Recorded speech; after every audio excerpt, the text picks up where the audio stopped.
All right, we're ready to kick off. A very warm welcome to today's International Women's Day event. I'm going to throw straight to Bob Johnston, who is the CEO of the GPT Group, and he's going to open the session today with some words. Bob, over to you in Sydney. Thank you, Justine. Hopefully everyone can hear me okay. So good afternoon, everyone. It's just ticked over 12 o'clock, so it is afternoon. As Justine said, I'm the CEO of GPT, and it's really my pleasure to welcome you all to our International Women's Day event. I'm particularly delighted to welcome such a diverse group of participants this year. Many of you are valued clients, either based in our office assets or at our various space and co-venues. And of course, we have our own GPT employees joining this presentation as well.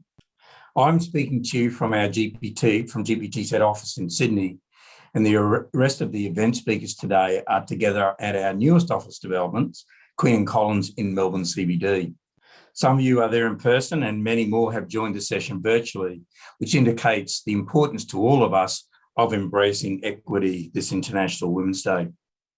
Before commencing, I'd like to acknowledge the traditional custodians of the lands on which I'm speaking from, the lands of the Gadigal people of the Eora Nation, and I wish to pay my respects to elders past, present and emerging, and honour their ongoing spiritual connection to country.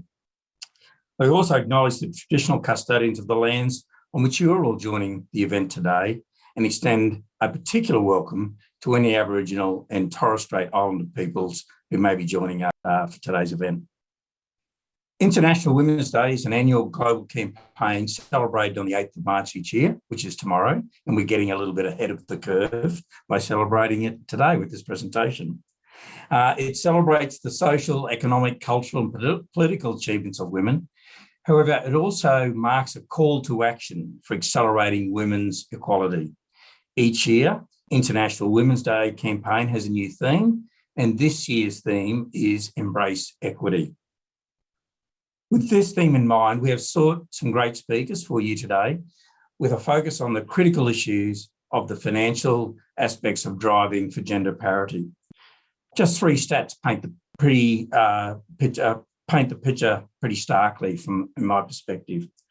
First of all, there remains a gender pay gap of 13.3% in Australia. We also know that Australian women will generally retire with significantly less superannuation than their male counterparts. On average, they have 28% less super accumulated at a typical retirement age of 60 to 65. However, perhaps more sobering for all of us is that older women are the fastest growing group to experience homelessness in Australia. So this is really a multifaceted and complex problem. But if we genuinely believe, that gender equality is good for all of us, which it is, then we cannot and must not allow these statistics to be acceptable. And we cannot continue to fail to address, these systemic barriers that lead to these outcomes. At GPT, I'm very proud to say that we are working hard to play our part as an employer to drive gender equality.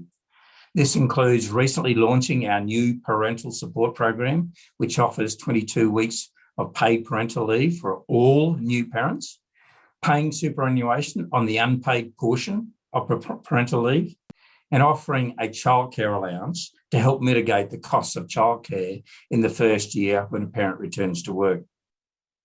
We also hold the WGEA Employer of Choice citation, and last year became accredited as a family inclusive workplace in recognition of our support for working carers of all genders.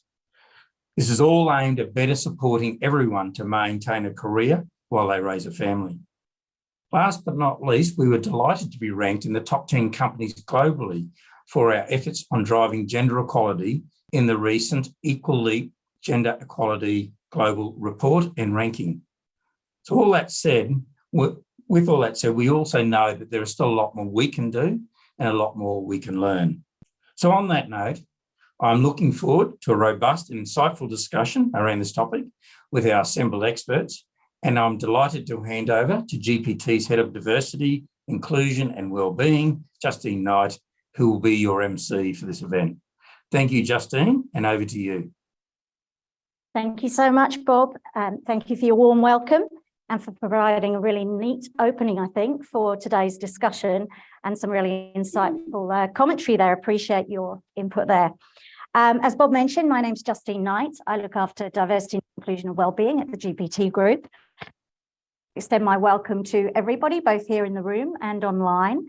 I'd also like to acknowledge the traditional custodians of the land from which those of us in the room are joining today, which is the Wurundjeri people of the Kulin Nation. And I pay my respects to their elders past and present. Now, for those of you online, if you are able to, please pop in the chat. Let us know which lands you're dialing in from. We'd love to hear from you. We'd also love to hear from you throughout the event if you have any questions or comments you'd like to make as we go through the conversation. We have set aside some time at the end to field those questions. And for those of you in the room, stash those away and we can have a hands up situation going on in here, I think.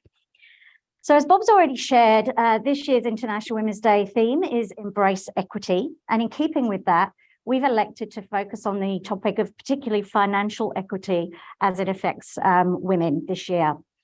The conversation today will touch on a lot of different things, I think, the gender pay gap, the superannuation gap, some of those systemic issues that Bob has mentioned that really have helped create and feed the lack of financial parity that unfortunately still exists in Australia today. We'll touch on the role that employers can have in really trying to help redress some of that, and how each of us can be champions or ambassadors for change, and also get some important sage advice from one of our speakers in particular on being financially shrewd at an individual level where we can. So that's an awful lot to get through, I think, ladies. We better get cracking. Lot to get through. So I'm delighted to welcome two very special guest speakers today, Victoria Devine and Erika Jeffs. Now, I'm going to read the next bit to ensure that I do you both justice. Victoria first, immediately on my left here. Victoria is a multi-award-winning financial advisor and best-selling author, helping thousands of people change their relationship with money. As founder and host of She's on the Money, a chart-topping personal finance podcast, Victoria's education in financial planning and psychology give her a unique perspective on financial wellness, as she strives to equip professionals and women in particular with the knowledge and tools needed to take control of their financial journey. Victoria has also challenged that vision into her work as a co-founder and managing director of the financial services firm Zeller. So welcome to Victoria. And to our second guest, Erika Jeffs. I know. Erika is also stellar in her own right and is the general manager of people at Judo Bank, coincidentally one of our valued customers here at the Queen and Collins building in Melbourne. She has had an impressive career in the human resources sector, spanning almost 20 years, previously working at Seek, Allen's law firm, National Australia Bank and Goldman Sachs, to name a few. Erika has international experience across industries, including accounting, law, investment banking, media and technology, and is passionate about gender equality and the role that employers can have in really driving for that. So welcome to you also, Erika, and thank you both for joining us. So ladies, let's get into this very thorny and, as Bob said, multifaceted topic. My first question for today is going to be for you, Victoria. Lucky. Hey, lucky you. Hopefully not too tricky, but we hear a lot about equity, and the theme today is Embrace Equity. We also talk about equality, and I think those two words get used quite interchangeably, but they don't actually mean the same thing, do they? No, they're very different. Very different. So can you expand on what the difference is between equity and equality and why that plays out in a financial context? I'm really excited to talk about this because I think that this International Women's Day, and if you've seen me on social media, I don't expect everyone to have, how wildly passionate I am about empowering women, but also this day that I've stretched out to be a week, to be a month, and it's now International Women's Month. And I really think it's about not just talking about representation, because I think we're really trying to talk about equity today. And so many times people are like, well, let's get another women CEO, or let's put some more women into this position. But it's really about taking it to the next level and going, it's not about representation. I feel like I don't want women to be a tick box. I don't want to say, have we ticked the box of diversity? Yeah, we have. Cool. That's not good enough from my perspective. What we need to be doing is empowering women. So empowering not just women, but organizations to go, how do these unique perspectives click in? And when we talk about equity, it really goes beyond equality, right? Like equality is having exactly what Erika has. So Erika and I are afforded identical opportunities. And when it comes to equality, women actually need a few more things than men do. At the end of the day, if we are going to balance life and work, we need more accommodations in a way than men do. And that should actually be looked at as that is just how it is, not one person has it better than the other. It's kind of like if we were all standing at a fence and I'm 5'2", so I'm usually the shortest one. And let's pretend Erika is 6 foot and there's stools for everybody, but Erika can already see over the fence. She doesn't need a stool, but everyone was given one. So she also stood on her stool, but it actually would have taken me 2 stools to be able to see over the fence. And so I'm standing on my little stool. It only raises me up a little bit. And I look over at Erika. She's having the best time because she's extra tall. She's got the stool I've got. She can see so far over that fence now that she's having a better time. She's going to be able to bet on the horses even better than I can. I still can't see, but Erika didn't need the stool. What I needed was 2 stools to see exactly what Erika could see. And I think that's what we're talking about today when we talk about equality and equity. I don't want just what somebody else has. I don't want someone to walk into a room and be like, Victoria, because you're female, we're going to afford you the same opportunities this male has. I don't want that. I want to make sure that every woman has the opportunity to thrive in their role, not someone tick a box and say, we also gave her a stool. Lovely. Beautifully described. And actually, if you Google equality versus equity, you will find the exact graphic of the fence and people trying to peer over the top. It's beautiful. It is. It's a terrific graphic to describe that. Thank you for qualifying that for us. Just moving on to the financial piece a little more now. Bob referred to the gender pay gap earlier. And 13.3% is where that currently sits. So essentially what that means is that for every dollar the average man in Australia earns, the average woman is getting paid 87 cents. Yeah. Now, we know there are lots of factors that play into that. Don't worry. Sorry, some slight sound feedback here. Hopefully everyone can hear us okay. We know there are lots of things that play into making that the case, but how do we actually get to a place of a better balance in terms of income equality, I think, is probably what we're wanting here.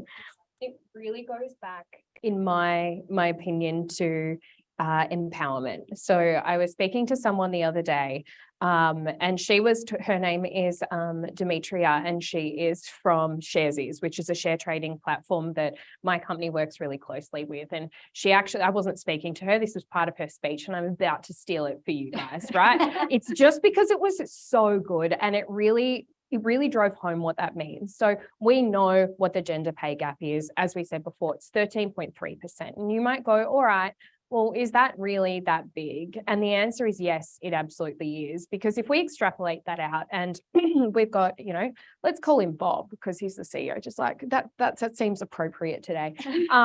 He earns $1,000 more per month than I do. And that is, let's call it equivalent. And over our entire lifetime, let's just say Bob and I, we just don't get pay rises. Bob doesn't get a pay rise, even though, he's paid more than I am. And I don't get a pay rise because I'm a female and obviously I don't deserve one.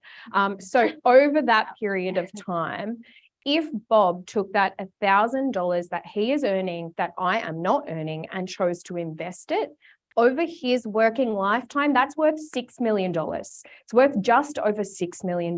And so that is the difference of women retiring into poverty and not. Like, we don't just need people to step up and say, okay, well, we pay you equally. We actually need to empower women to go, this isn't fair. I'm taking on more unpaid jobs than I am not. And it's one of those things where men are, and I don't want to use the term just better, but they are inherently more confident to just say, that's not part of my job description, jump off a cliff, that's not going to happen. Whereas as women, we are often more likely to, whether we like it or not, just go, yeah, no worries, of course I'll help. Because at our core, we are caring beings. And that's a really good value to have. Like, people want that in businesses. People want that. Like, who else is going to unload the dishwasher, guys? Like, I swear, I have walked into every single business I have like worked with, been like, who unloads the dishwasher? And the men do not raise their hands because they just go, oh yeah, like sometimes I put my cup there, but if I'm really busy, I just chuck it in the sink because I'm busy. Who picks up that slack? Immediately we go, oh, that's a job that just needs doing. So we're talking about unpaid labor and stepping up and really going, well, am I being remunerated for the role that I'm doing?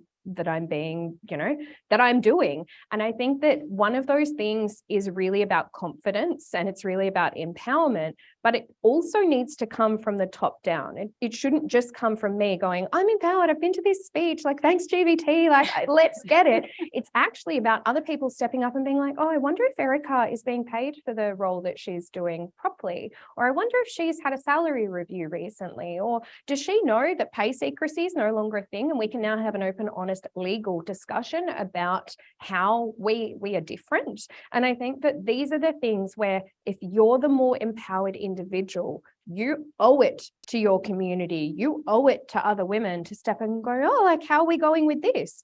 The conversation's awkward, we can change the topic, but I do think it is everybody's responsibility on International Women's Day to take credibility or take accountability more so for pay equality rather than just us trying to put it into our own hands. We've been doing that for too long. It is time for other people to pick up some of the slack. That's a really good point. Thank you. And look, I mean, Victoria's pointed to there some of the things that play into that pay gap. And we know that typically women have been the ones that have taken steps away from careers in order to fulfill caring roles at home, and whether that be childcare or potentially elder care. So we know that there are a number of things that account for this, that they tend to be overrepresented in fields of work that we don't value as much from a pay perspective, rightly or wrongly. I would argue wrongly. I would say nursing and teaching need to be right up there as things that we are paying really handsomely, but that's a different debate.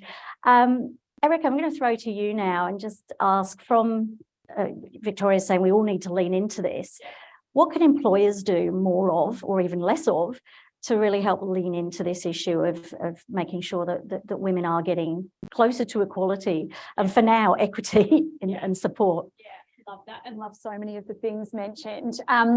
I think the first thing is we have to listen to our women. So I think the mistake that some organisations make is they go and design and develop a whole stack of things. They're not actually going to the source to find out what women want and need.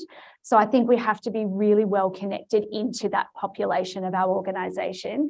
So finding out what are the challenges you're experiencing, what are the support that we offer that you value, what are you not getting from us? So we've got to go and really listen to the source. I think the next thing is we must know our data.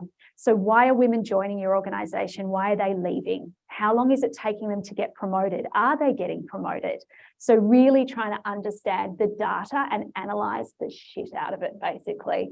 What does it tell us? And therefore, what do we need to do? And that extends to your engagement data as well. What is the experience of women in your organisation? I think the next thing is, obviously, we've talked about the gender pay gap. From an HR perspective, that means that we have to look at the data all the time. So what does the REM data say? Where are those gaps? And we must address them immediately. So we can't just, well, we'll push that out to annual salary review time. Oh, we don't have the budgets now to address it. It has to be responded to straight away. We've got to create policies and practices that are flexible. Now, that is the one good thing that came out of the pandemic, that we did see organisations create more flexibility in the way and where people work and when they work. So that's really important, because we need to remove barriers. We need to stop women having to choose between home commitments and work. We need to remove those barriers to them being able to thrive at work. And that means having those support structures in place so that you can thrive in both. I think that's really important. Having the right policies and education around creating a work environment that's free of all of those horrible things like sexual harassment, bias, discrimination. So really, policies is just one step. It's really about educating your workforce on what it means to be an inclusive team, to give women a voice. I think there's some of the key things that I think of, but it's broad ranging, and it's not one thing either. It's got to be a combination of things. And I think we think about it from a human resource perspective, but the reality is it's not a human resources challenge to solve. It's actually all of our responsibilities. It's a whole of, it's a societal thing, right? It's not just a business thing. So we all have to be actively working towards it. It can't just be, oh, human resources will take the charge on driving this for us. So they're just a few things. I mean, the list is pretty endless. Yeah, absolutely. No, thank you. I think that's a pretty comprehensive list in a very short space of time. The one thing you touched on is just around representation, and that's a pretty obvious one. We have to get women into senior leadership roles because then they become participants in decision making that impacts a whole organisation. So it's a better scenario for everyone, but we've sort of touched on that. That's a bit of an obvious one, but we can't not do it either. Absolutely. Yeah. I think one of the big ones, Bob mentioned some of the things we've been doing recently at GPT, and one of the big ones I think for society in general and employers in general to focus on is creating the ability for both men and women to participate fully, and you said it yourself, at home and in the workplace, because all too often in the past, unfortunately, it has led to a choice having to be made. And unfortunately, usually that's been on the part of a woman to step away from a career in order to be able to be the main carer at home. And I think having those carer neutral policies around things like parental leave, paying for super on unpaid parts of parental leave, all of those things for employers will start to help, I think, make some headway. And it steps in the right direction. So in a past life prior to working in finance, I worked as a culture and engagement consultant. So I'd work directly with HR to make sure that teams were engaged. And what I learned from that is that working mothers every single time would come back with better outcomes from their managers. So their managers would always say, yeah, she goes above and beyond. She does this, she does that, and she always sticks to time. You'd be like, okay, cool. What's the difference between her and someone who's a little bit younger, i.e. me at the time?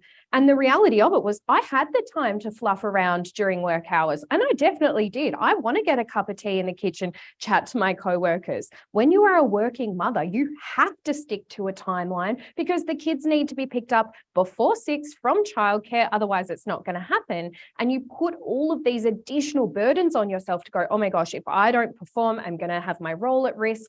And women perform better, but I guess adding to that, to, when Bob was talking about all of the things he's implemented, I was like, wow, this is really important because it works for the business. And the reason it works for the business is because when your employees are engaged and love the work that they do, they deliver 50% higher shareholder return than other employees. And if you can do that, your business is going to grow. And I do genuinely believe that so many times people just overlook that fact because it's just easier to go, oh my gosh, she needs flexible working hours. That is too hard. Go, yes, but what are you going to get from her when you enable her to thrive in every aspect of her life? What are you going to get if you actually enabled her to leave at 4 p.m. on Thursdays to go to her daughter's ballet classes? And you think about it as a selfish decision sometimes, when in reality, it's everything that is opposite. And I know that to be true. I run a team and everybody in my team works flexibly. They can work from home, they cannot. And our entire engagement is far higher than pre-COVID when everybody was in the office. Absolutely. And it's better for everybody. It's better for men too, right? I mean, most men I know nowadays want to be really active and present dads. So, that's really important too. Something strange has happened to the screen behind us, but we will carry on regardless. Yeah, perfect. Consummate professionals that we are, we will keep going. I'd like to move on to talk about superannuation. We said we'd touch on that as well. Now, no surprise that if you have a gender pay gap, you're necessarily going to have a super gap, right?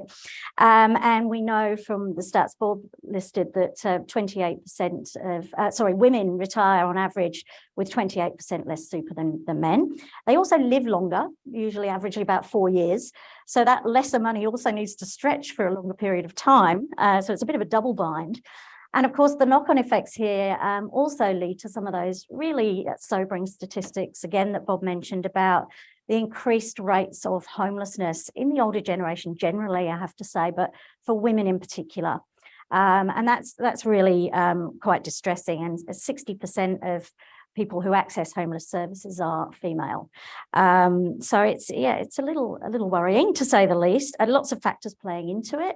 We know cost of living at the moment has been quite horrific. I was listening this morning to the cost of rental properties in Canberra now. Only 2% of properties are less than $400 a week, for example. So there's a lot of things playing into this at the moment. Victoria, to you again. What can we do about this? What are the main factors other than cost of living, which we know is a factor for everyone at the moment? But what's playing into this issue for super for women? There are as we've discussed, I think we understand what's playing into it, right? We are retiring with less because we are paid less, and ultimately we take off more time to take on caring roles, whether that means we are, having children, or we are the ones that take off some time because elderly parents need a hand, or we just don't have the capacity to work full time because maybe our partners do and work-life balance isn't working out for us, so we pick a part-time role. All of this contributes to that. But the thing that we can do about that is care more about super. I think super is the sexiest thing in the entire world. Like, it is literally your own money being invested in what's arguably the most tax-friendly environment that we can get in Australia. It's the closest thing to a tax haven, right? The tax rate is 15%. And because all of you guys are in this room, I'm assuming you're employed. If you're employed, you are paying much more than 15% super. So it's really sexy, right? But the thing we need to understand is that superannuation is actually a tax structure. It is not an investment. The investment is then done by you by picking your superannuation fund that looks after that money. And I think too many times as women, we just assume, oh, out of sight, out of mind, I can't access it until I'm 65 without any, significant ramifications. Why should I care? I told you before about Bob's $1,000 more that he earned than I did, and that's worth $6 million over his lifetime. Most of you are contributing around $1,000 a month towards super. If you think about the performance of that, if you think about the average rate of return of the Australian share market over the last 30 years, which is 9.8%, that's a big amount of money to be missing out on if you're not actively managing your super. So something that you can do after leaving here today is the government has recently introduced at the start of last year the My Super tool, which enables you to go online and compare superannuation apples for apples. Not going to throw businesses under a bus here, but there are a number of paid comparison websites that have like really cute meerkats and stuff. And I love the businesses. Honestly, like, who could be mad at a meerkat?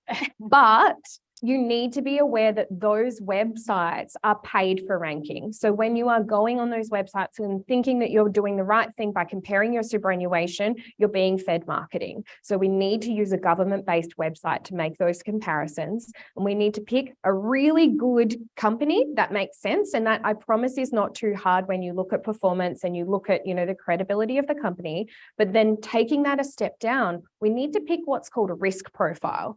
And 9 times out of 10, when I talk to people about superannuation, they go, what are you talking about, a risk profile? So inside superannuation, there are different funds that you pick from. So say you are, getting close to retirement, you're in your 60s and you're doing the last few years of work. You're probably going to be a far more conservative investor because you don't have time on your side. You can't be exposed to the ebbs and the flows of the market. You actually need to strip back and maybe hold some more conservative assets. Whereas if you're in your early 20s, you go, oh my gosh, I've got like 40 plus years in the market. I want a lot of my portfolio to be exposed to shares and assets that are going to grow and get me closer to that 9.8% return because, again, pretty sexy. But most of us haven't gone into our superannuation fund and actually checked what risk profile we're in. And the default here in Australia is what's called a balanced profile. It's, if you didn't sign up to your super fund and make that decision, that's exactly what you would have fallen into. And that does not give you that 9.8% return. It just gives you the average of usually an index fund. It's usually split between more conservative assets and some shares, but maybe it's not constructed in the way that you want it to be. So we really need to make educated decisions on what this means to us. And that's actually not going to cost you anything. So inside your super, every single year, you guys are paying fees. And we don't like paying fees, but one of the things that those fees pay for is advice on that super fund. And the people at super funds, they're in the call centers. I promise they are just like you or I. You're not calling the CEO of the super fund going, I don't get your fund. Like, that's not how it's working. We're calling somebody that is just like you, that is trained to talk you through your risk profile, that is trained to talk you through the decisions that you're making. Pick up the phone. Talk to them. It could literally be the difference between you retiring with 28% less than men or you retiring and absolutely flourishing. So I feel like these are things that we can do that a lot of us just haven't thought about, because how many times have we logged into MyGov and we just look at what our super fund is doing and you're like, yeah, okay. Is my business contributing to my super fund each year? Yeah, tick, no worries. Don't have to talk to HR. That's not a problem, but we have so much power. Every single dollar in your super fund is your money to choose what you would like to do with. So I think it's really important to embrace that and actually go, wow, I didn't realize that super was just a tax structure and the investment, that's completely in my control. Guys, it's 2023. You could invest in literally anything. Super funds are wild these days. And I think that that is so important to talk about, because so many times I will walk into a room like this and say, how many of you guys are investors? And there aren't many hands that go up. Every single one of you are investors because every single one of you has a super fund. Absolutely. What do you think, what puts people off? Because I certainly have been, I wish I'd met you 25 years ago, just quietly. But, you know, I certainly would be guilty of being one of those people that's just gone, oh, all too hard, don't know where to start, set and forget. Absolutely. Erika, I don't know what your experiences have been with your own super, but I can't say I've been terribly proactive. I rather wish I had now. It's not too late. But what is it that gets in the way, and what would be, you know, the one or two very simple first steps in finances generally people to? Yeah, I feel like when we talk about finance, something that has helped the finance industry thrive, and I do apologize because I can see a lot of people in the finance industry in this room today, but one of the things that has helped the finance industry thrive is confusion, right? Like, I need to talk to an investment banker because why would I know how to invest? I need to go into the bank to get this organized because I'm not smart enough to organize it myself. Superannuation has been exactly the same thing. And when it comes down to even, you know, I'm an ex-financial advisor. I used to speak to financial advisors and they'd be so confused about the level of education I'd provide my clients with, where I would literally go through the entire advice process with my clients and then turn the statement of advice around and be like, Erika, tell me why we are doing this. You tell me why we're investing in this fund. And if you didn't understand it, we weren't implementing it yet because I knew that you deeply didn't know what we were talking about yet. And I hadn't done my job to educate you. People go, why would you provide that education? Where's your value, Victoria? Like, isn't that what you're meant to do for your clients? Like, take over that? No, absolutely not. So there has been this idea of, you know, using a million different acronyms and, you know, abbreviations for things. And like, how many finance bros, I don't know, I dated a lot of people before I met my husband, and the amount of times I went on dates and they'd be like, yeah, I was checking out the ASX today. And I was like, yeah, cool. Like, I swear people like to use those things because it makes them feel more valued. It makes them feel smarter. And if you feel smart, like, you feel better than other people. And that's not who we are as women. That's not what we do. Empowered women empower other women instead of making them feel terrible. So I feel like up until now, the finance industry has kept a really closed lid on it, because, like, I just told you how to go check your superannuation and do it yourselves. And I genuinely believe the way I explained that, all of you could do that and make it work. I just chucked a financial advisor out of a job who just does super. So I feel like for so long, people have tried to keep us out of this space, because the more empowered we are, the more decisions we can make on our own and the less we need other people. But from my perspective, the less we need other people, the more we can deep dive into real topics. We can deep dive into, you know, money trauma and financial abuse. And I can talk you through mindset and how to get through those things that you can't just organize yourselves. And I think that for too long, it's been too complex to keep us out of that space. And now we're all realizing this isn't that hard and we can do it ourselves. And I promise, anything when it comes to finance, you can do yourself. Like, it is not complicated. The reason it seems complicated is because as humans, anything that we're not comfortable with is a fear. Like, it's innate in us. Like, we used to be cavemen and women. Like, innately, if we don't understand it, it must be really bad. It must not be something that we get. But with education comes empowerment, and with that comes comfortability. The second you're comfortable with it, you can actually do it on your own. You can actually do your whole super fund. We can set up our own share trading platforms. We can talk to our bosses about our salaries if we have the right tools and resources. And up until today, we haven't really been afforded those. And I mean, everybody's heard it. We didn't learn it in school. I'm really good at trigonometry, never used it once. So I feel like it's just stuff that we haven't been taught, and we shouldn't crucify ourselves for not being taught that and feel silly or dumb. I'm a financial advisor. That's why I know my stuff. I could not do Erika's job even if I tried, because I don't have the training skills, tools, or resources that she does. And I think we should see finance in exactly that way. If you've never done it before, why on earth would you know? But I do think that's where employers can step in and help provide that resource, help close that gap. I think another part is also supporting with time to actually do it, because as you know, it's a bit of a set and forget. We get busy, we don't sort of proactively do anything. That's what companies can be helping encourage, provide that flexibility and time for you to go off and do some of that research. 100%. And throwing back to the role I had previously in culture and engagement, that would come up as the number one stress of people in the workplace. The amount of times I sat down with people and they would say, Victoria, why are you talking to me about engagement? I'm just stressed. My wife's pregnant and we just didn't expect it to happen, this soon again. We can't afford for her to go on maternity leave. So I've just got my head in a tunnel and I'm trying to do a whole heap of overtime. And it's not my boss that I'm unengaged with. It's, my life. Financial empowerment for everybody sets better expectations. And I feel like that's a lot of what I'm working on at the moment. I do these budget and cash flow courses. I work with HR departments and go in and just go, all right, let's just go back to basics. Let's talk about budget. Let's talk about cash flow. And the outcome of people feeling empowered with that is so much more than if a HR department had gone, all right, let's give everyone a 3% pay rise, because you're actually using every dollar that's coming into your account and you're feeling empowered about it, instead of going, oh my gosh, life's gotten away from me, I need more money.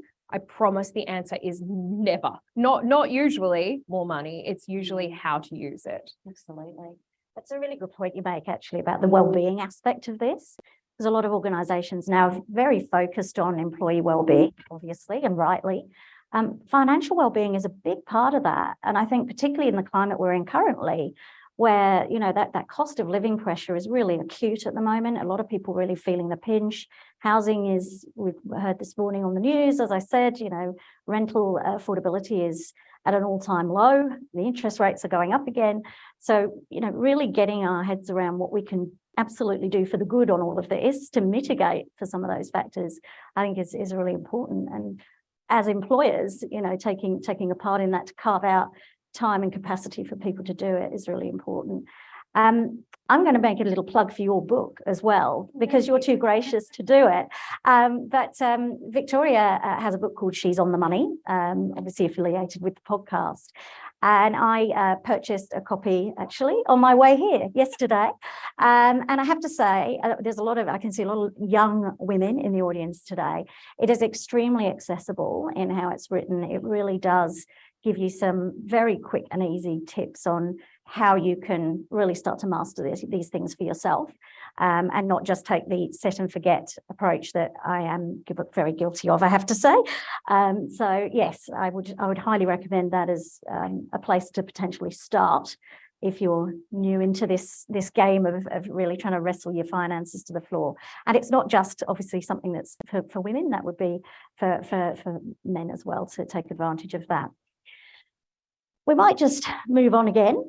We've talked a bit already about what employers can do to support, and we've talked a lot about the fact that a lot of these gaps have appeared in the financial well-being of women versus men because of women taking a sort of an overinflow caring side of things, and men typically have less opportunity to do that. We've talked about some of the policies that you can put in place to support that. Is there anything else we want to add to that in terms of anything else employers can be doing to really encourage men and women to be active at home and at work? I mean, I think we have to to stop thinking about the traditional gender roles as much as possible. I mean, we know that the family makeup looks so different today, you know, and it might be, as you touched on before, you know, people with elderly parents that need caring from, children with special needs. We want to encourage, you know, both partners to be at home with children as much as possible. So I think our policies and our leave provisions need to cater for that it does look different. And when I talked about it, analysing your data, even within your female population, you really need to look at your demographics, because the needs of one female is very different to the needs of another. And so we have to have adaptive policies and leave provisions that cater for all different types of scenarios. We just want to remove as many barriers as possible. People can absolutely have a very rich home life and a really rich and rewarding work life. It doesn't have to be a choice of one or the other, but that's what employers need to do, create that optionality, address all of the different variety of individual needs, so that you're removing as many of those barriers as possible. And I think the key thing is talking about it all the time. You touched on it before, International Women's Day turning into International Women's Month. I want it to be something that we discuss the entire year over. Like, it can't just be a one-time a year thing. So, yeah. Absolutely.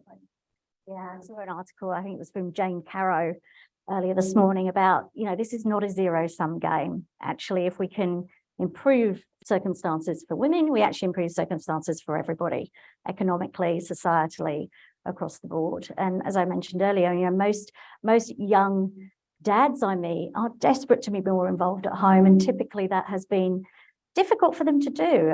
You know, structures around how we expect men and women to work and or interact at home have been quite sort of societally driven, I think, and some expectations that are not any longer, and probably never were, very helpful.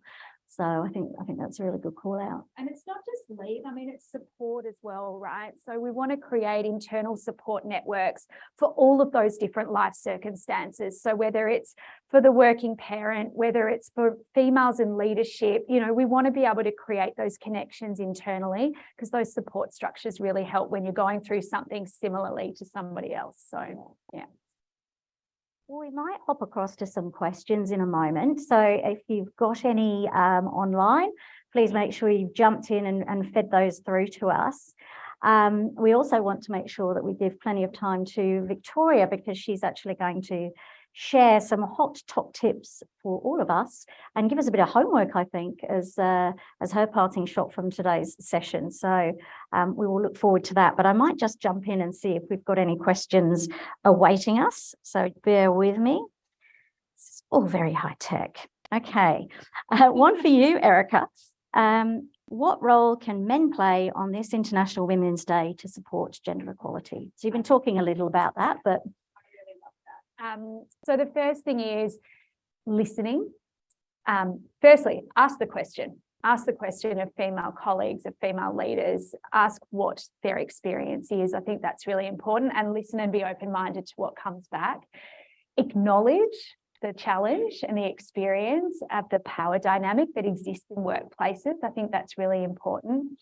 And speak out, call out things that don't look or feel right. If you hear, you know, or observe a female colleague being spoken over, interrupted, excluded from a conversation, pause and call it out. You know, it can't be sort of bystanding. It needs to be active. It needs to be active allyship. That's really important. And that just sends such a strong message to your female colleague or to other females in a business. So I think it's listening, being open-minded, acknowledging the challenges and experiences, and then being an active participant in trying to shift that.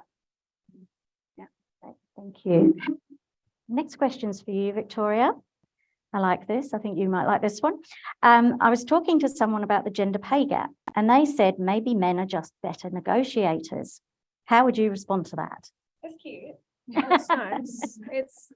I think it's a really flippant way of disregarding the experience of females, right? Like, I really think so like I get so riled up about this because on social media over the last few weeks, I've seen so many posts about, and it's men, it's on TikTok. TikTok's always a more savage environment than anywhere else on the internet, I'm finding. They're like, I don't understand why we have to have cupcakes and sunshine and roses for women every year. Where's our day? Well, your day's in November, so sit down, sir. It's the 8th. But it's also about, why aren't we talking about this? Why aren't you empowering us? Why aren't people stepping up and going, wow, we don't actually have equity here? Like, how can people not see that? It's how can people not see that and actually be motivated by it? Like, as much as men don't have the experience of being a woman, I think, you know, we have so many, go back to the data. We have so much data to say we are behind. We're behind on superannuation. We are behind on how much we get paid. We are behind when it comes to how empowered we feel in our roles. We are behind when it comes to how many men get sexually assaulted versus women. And I think that all of this stems to, yeah, men might be better negotiators because they've had 100 years on us in the working environment and they have got their buddy system around them. How many times have women walked into leadership positions and still felt like dragging that chair up to that table is something that they probably shouldn't do? We suffer from imposter syndrome, not because we aren't confident with ourselves. It's because the world we live in has made us feel like we should be unconfident about that situation, when in reality, we have so much to share and so much to give, and an opinion that maybe hasn't been at the table before that can shed a lot of light on a particular situation. So I think it's really about shutting down that narrative and going, no, it's not about cupcakes. No, it's not about sunshine and roses. No, it's not about those things. We're standing here and have an International Women's Day because we actually need the support.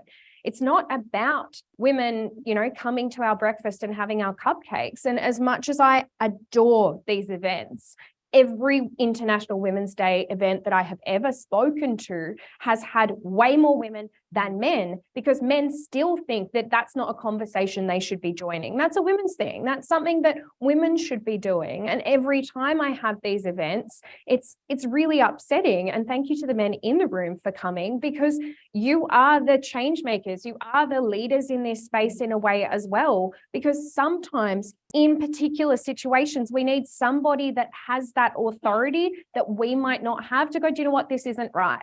Do you know what, this isn't fair? And it's not saying that we can't speak for ourselves as women. We can. People don't listen though. People sometimes need a voice of authority to come in and be like, this isn't right. And then they all chime in and we get frustrated because we've been saying that for years. And we're like, what do you mean? And so I think it's one of those things that we need people to be coming together for International Women's Day, not just women. We need to be empowering each other. It's not about, oh, do we have our cupcake day? Yeah. It's actually about going, we need to be seeking equity, because we know that when women are empowered, the world becomes a better place. Yeah, spot on. Couldn't say that better. Really empowered like that. Well done. Yeah, well said. We might take the opportunity to offer the in-room audience a question, and there's a lady in a lovely purple sweater there, if you could take the microphone. Thank you. Is that on? Oh, yeah. So you mentioned before around the stools. I'm just wondering if you have examples of how women might need more, predominantly, I guess, in the workplace, some examples. And then you were also talking about the policies and, you know, you need to talk to the staff members around what they might need. But do you have examples around what other things we might be able to provide for women? I think I talked a little bit about getting female into senior leadership roles, and that representation is just one part of this. But in order to do that, we might have to overinvest in female talent. We might have to create high potential female development programs to really accelerate the progression and growth of our female talent, because we don't have as much of it in the workplace. So I think it's things like that where we might have to be really deliberate in over-indexing on something like that and making that available to women because of what we're trying to achieve at the end of it. And I'm fully encouraging and supportive of that. It might mean if we're growing talent from the ground up through our grad programs, we need to hire more women into it. We need to over-index because we know that there are going to be probably women that drop out along the way, and we need to be sort of addressing these things in quite a deliberate way. It might mean that some of the leave provisions are more accessible to women than they are to men because of circumstance, and need to be okay with that because that's what the needs are telling us. So I think there are tangible examples in there for sure. Yeah. I think to add to that as well, it could be really small things that actually are really big things. So women returning to the workforce after having a baby who are still breastfeeding, who need, time to actually breastfeed or pump or do whatever they need to do during their time, and not have to report back to a senior leader about the time that they're spending off, because their manager might go, oh, but if you're doing this and you're doing that for, 15 minutes, 3 or 4 times a day, Bob over there, he doesn't get that. Should I be giving him that? It's all about mindset as well. It might be, giving more flexible work hours because a mother is feeling really overwhelmed, and having her work from home means she gets that hour commute back in the morning and can actually come to work as her best self after dropping her kids off at care, because she's not stressed about having to put them into before school care every single day of the week. So we're not just talking about big policies. We're actually talking about individual circumstances where if we made really small changes and really small, sometimes even just language changes, we can make people feel more comfortable. And when people feel more comfortable, they're more engaged. If they're more engaged, they are more likely to produce better outcomes for a business. So it's not necessarily, big things. The big things are really important. I see those as the building blocks and the framework of how this is all going to happen. But then it comes into mentality and mindset and all of those small provisions. And I think there could be a million examples that come even just out of this room where women might need different things to thrive. I hope that answers your question. Thank you. Thank you for your question.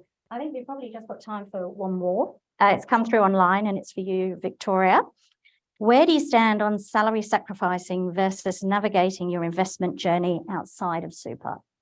It really depends on what type of salary sacrificing program you have access to.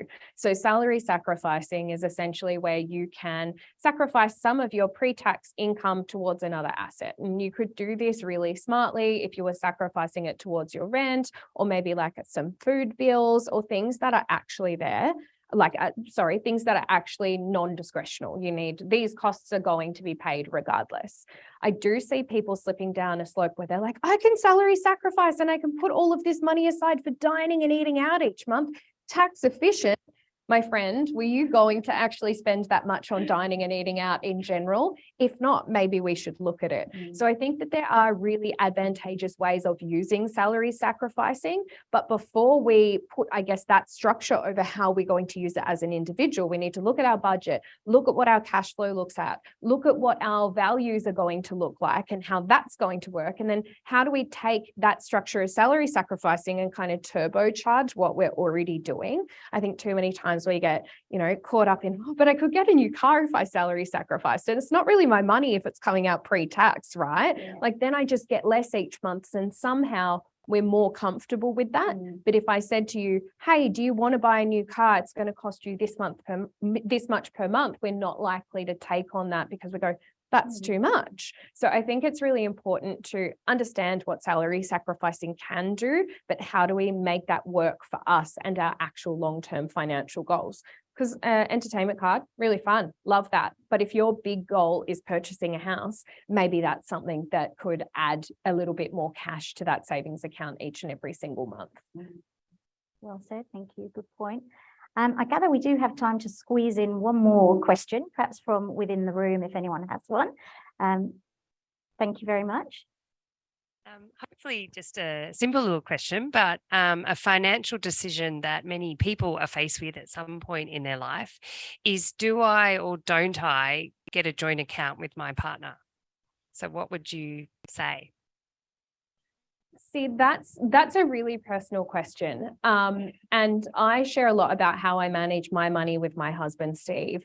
And Steve and I have a shared account. And I think that that works really well for us. That's, I guess, a privileged position to be in because I don't have any financial trauma and neither does Steve. And we both, I guess, inherently trust each other. However, I am in control of how my income goes into that account and he is in control of how his income goes into that account. And then we both have separate emergency funds. So should something happen and we are not all sunshine and roses, I know that in any situation, I am okay. And I am going to be able to get out of any situation I don't want to be in and have immediate access to cash. And I believe regardless of how you want to manage your personal finances, every person, not just every female, every person should have access to an emergency fund. I don't care how much you trust your husband or your wife or your partner or anybody. Nobody gets married with the intention of being cheated on, right? Like no one goes, this is great. I would love to marry you. Could you just not cheat for the first 5 years? Yeah, cool.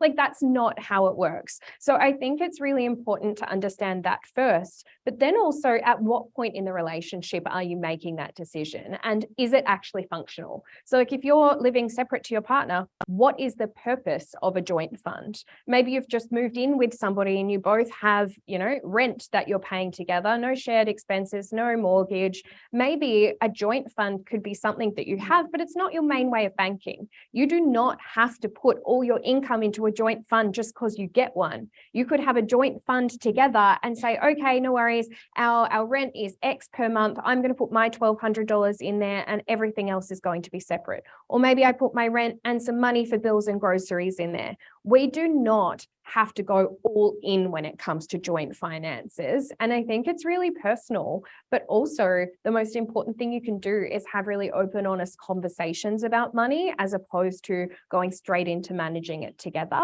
And I think for me, I put it off as long as possible. And then when we were getting mortgages, I was like, this is going to be too hard. And you know what? I wanted to use my offsets to make sure that every single dollar that was coming into our accounts was actually working for us. And I was like, do you know what? It's now time to bite the bullet. So it's really about what works for you, not necessarily what the right thing to do is. And I've seen husbands and wives who have been together for 40 plus years and still have everything 100% separately. I've seen situations where that happens, but the wife still doesn't know what the husband earns because they don't have money conversations. I've seen it where the wife has no idea what they earn, but she has access to a credit card and she just spends whatever she wants and it's absolutely fine.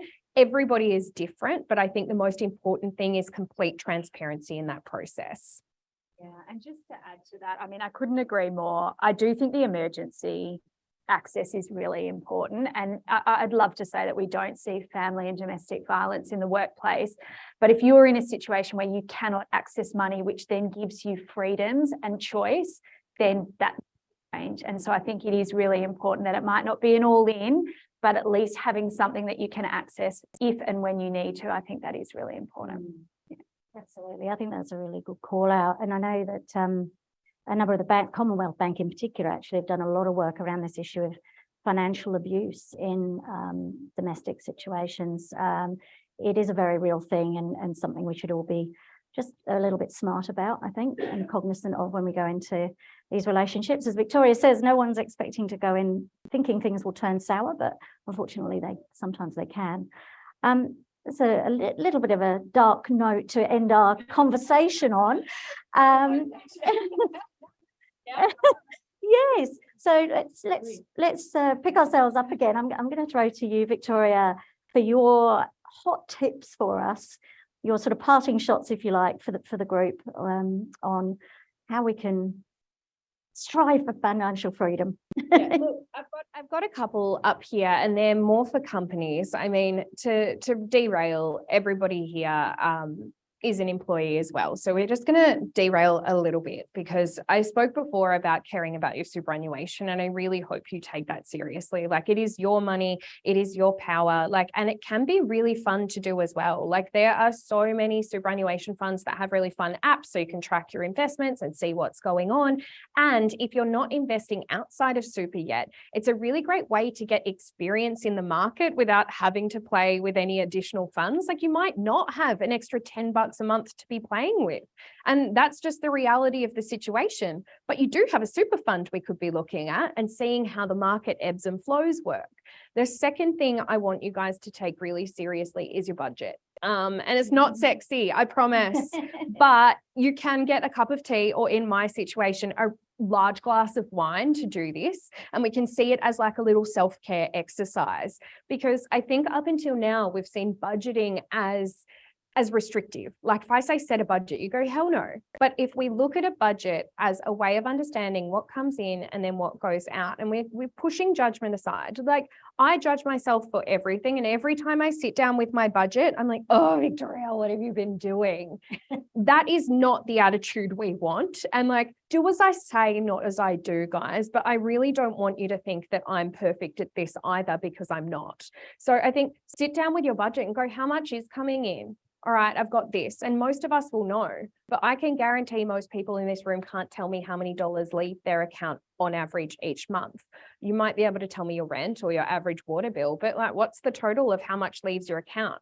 Understand that number and you will find yourself so much more empowered. I don't care what your grocery bill is. I don't care how much you're spending on F45 a week. It's $80 that I would never spend, but you do you, boo. Like, it's just not happening in my budget, but you might find so much value in that. And you go, no, V, I really like that. All right, no worries. If we look at your grocery budget and you go, oh, the average family spends, $150 to $200, I'm doing the wrong thing. Let's not look at that. Let's actually look at, are you getting value out of this? And you go, yeah, we get the foods we want. We have all these snack things because it works better for our family. Okay, well, let's not change that. Let's find something else we can change. So it's really about understanding the, landscape of your money as opposed to restricting. We're not sitting there going, all right, well, now we're going to set a budget of how much we have to spend. We're actually looking at it going, how much do we spend? So understand that. And then when it comes to top tips for employers, I feel like you've covered this, Erika, and you've been across it, but having your finger on the pulse, understanding the data, knowing what your community and what your environment is actually going through is really important. Obviously, we need to make sure we have pay equality, and that is far easier said than done, but I feel like all of us need to prioritize that, and open, honest conversations are going to get us there faster than just trying to set policy and just trying to, quote, do the right thing. We need to be discussing this with our team. Do we feel like they are being appropriately remunerated, and vice versa? Because that will tell you a lot about the situation. Consider other ways to support your staff members. Talk about flexible work environments. 9 times out of 10, if you sit an employee down and go, all right, you've got your budget, you've got your cash flow, you're all good financially. Is it more money you need? The answer is usually no. I like my job, but I wish I could finish at 4 on Thursdays. I like my job, but I wish I had more flexibility. I like my job, but I just don't know what our maternity leave policy is going to look like. It's usually all of those things that aren't salary that come into it. Understand the cost of recruitment, I think, is a really, really big one. So the cost of recruitment is obviously going to vary depending on what route you go down. But on average, recruiting a new staff member costs a business around $30,000. So that's not just in the recruitment fees. That's in the time, the energy, the effort. It's in the HR staff member doing interviews, then getting senior leadership involved. It's the meetings and the conversation that happen around that. So it shouldn't be something that we jump to immediately. Why aren't we talking about paying our staff more or paying our staff more equally? Because if I gave you a $5,000 pay rise and kept you for another 3 years because of that decision, that's actually a better outcome than having to go to market again. And that doesn't take into consideration the fact that if they've already been working with you for a number of years, they have a whole heap of knowledge that's probably really important to keep within the business. And then the last one is, don't let ego get in the way. I think too many times on both sides of it, if employers, I don't want to say employers, I feel like leaders sometimes don't want to have the conversation because sometimes ego can get in the way and they go, no, I'm doing the right thing. It's very hard to say, I haven't done the right thing in this situation and make change. It's easier to absolutely sweep it under the rug.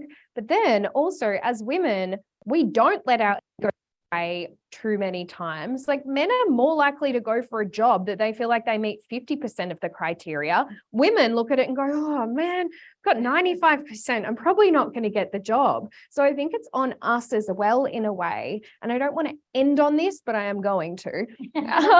It's on us as well to kind of step up into being our best selves and not letting imposter syndrome getting in the way, and knowing that the worst thing someone can say is no. If you go for a job and you don't get it, what did you get out of that? A great experience. You got the knowledge and the understanding of what role looks like. So next time you can do it perfectly. You got some feedback around maybe why you didn't meet that criteria. So if that job is something you really want, you can take that on board for the next 12 months and go for the job again, knowing that you meet absolutely every single criteria. No is actually a really empowering word, because I think what we need to end it with is no, okay, why? I want to understand why. And I think too many times women are scared of this word no, because we've been blocked out of too many rooms for too many times. So that is where I will leave it, either or. Absolutely. And look, a good place to end. I think we've actually blown out a little time. Sorry. So my apologies for those who are still with us. Hopefully most of you are. I just hope you would join me now in saying a huge thank you to Erika and Victoria for their time and energy today. Thank you very much. I'm pleased to say that we will have some of the tips and tricks that Victoria is sharing with us available, and that will be via Skyline if you're a GPT employee, via email if you're a Space & Co member, and via our workplace, I think it is, for our office tenants. So thank you very kindly for joining us. I'm also delighted to share that there are some signed copies of Victoria's book up for grabs. So those of you who've tuned in online, we will do a random selection of names, and you'll be notified tomorrow if you're a lucky winner, and a book will wing its way to you.